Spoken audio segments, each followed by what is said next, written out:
Hi, Gaye DeRusso with the Majestic Rider. So today I want to talk to you a little bit more about getting the horse's head down. When you see in my videos, I'm training horses. I have a lot of new horses come in, and some of you will see that when I'm getting the horse's head down, sometimes they're getting a little bit behind the bit because they are learning and they're trying to figure out what to do and how to get away from the pressure, and then they realize if they get behind the bit, they can get away from the pressure. Now, when I'm training horses in the beginning, I will let them do this because at least they're trying to put their head down. But in time, I want a more neutral neck. But I will do what I have to do to get the horse to listen to me, to get them to gait, and for me to stay in control. When a horse's head is up, they become inverted. And the horses, when their head comes up, creates a lot of tension. That's why when they see something far away, they kind of freeze and bring their head up.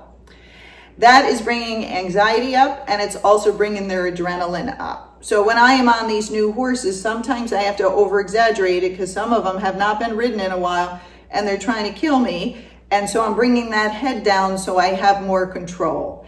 And then once they understand, then I can relax more, and then I can get them to do it more on a looser rein. But you see where I ride, not only in the arena, I'm riding dangerous trails where we're all over the place and there's lots of stimulus, so I have to have control of these horses.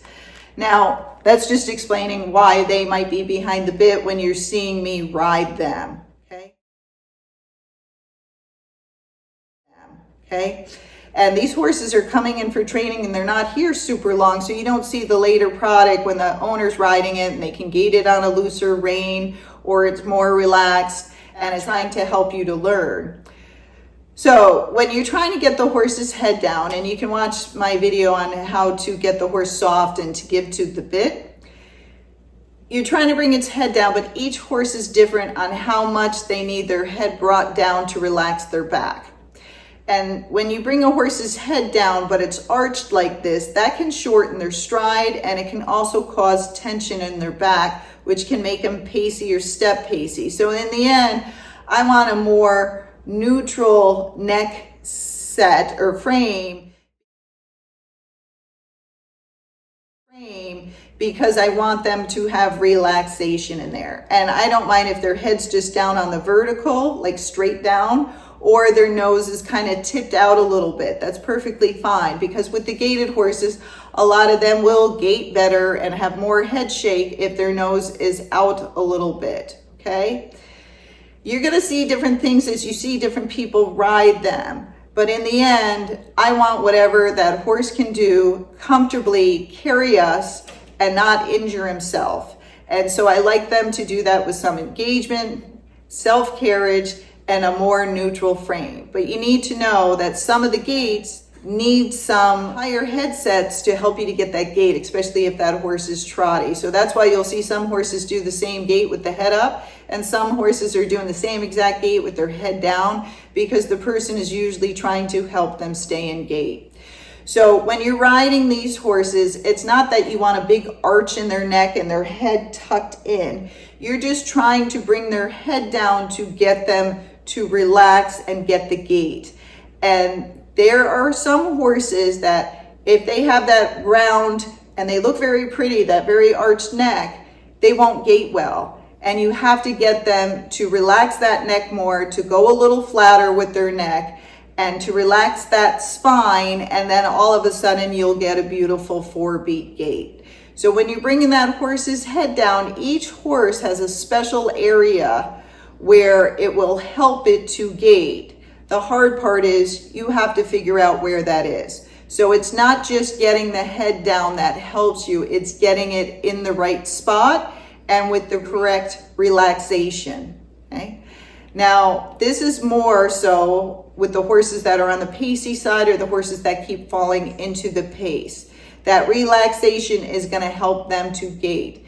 But if you have one of the horses that keep falling into the trot, the more relaxation, the more you bring that horse's head down, the more they are going to trot.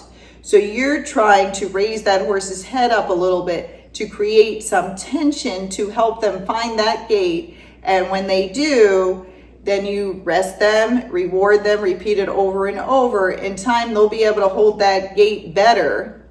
And then you might be able to bring their head down some. But again, each horse has a special amount that they can bring their head down or up and hold that gait.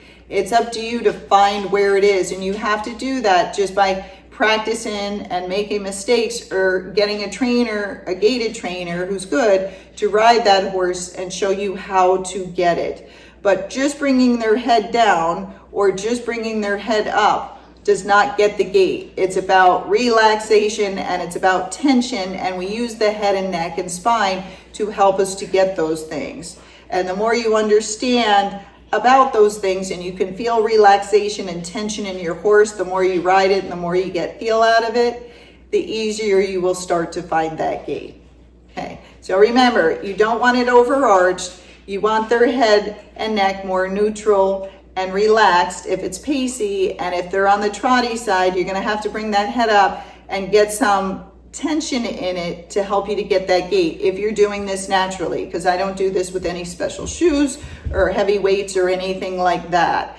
But we do use the frame and tension and relaxation to help us to get those gaits, and then in time your horse will be able to do it on a looser rein and they'll understand what you want, and then you'll only have to make corrections here and there. It will seem very hard in the beginning, but in time this will become easier.